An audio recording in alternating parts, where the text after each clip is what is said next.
bakit ngayon ay kay gulo?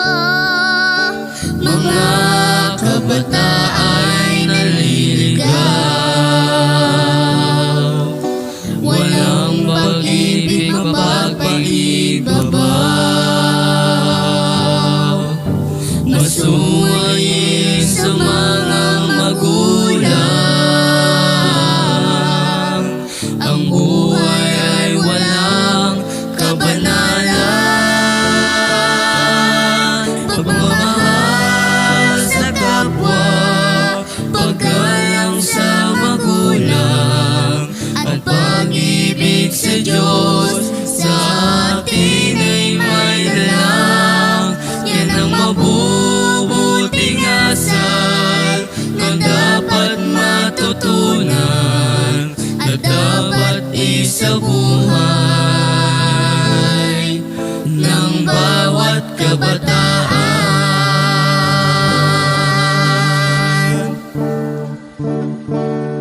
Dati-rati ang mga bata pag nagsasalita, puno ng paggalang, mahinahon at payapa.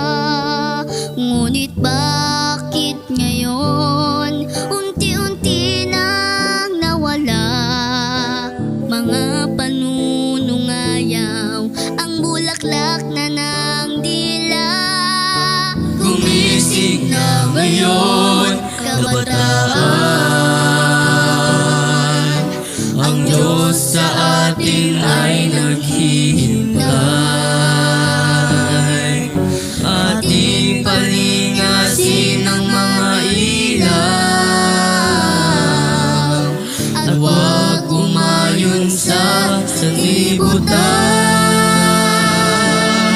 Pagmamahal sa kapwa, paggalang sa magulang, at pag-ibig sa Diyos na sa atin ay may dalang.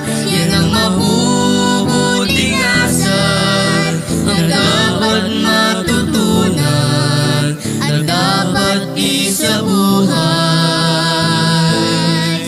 ng bawat kabataan.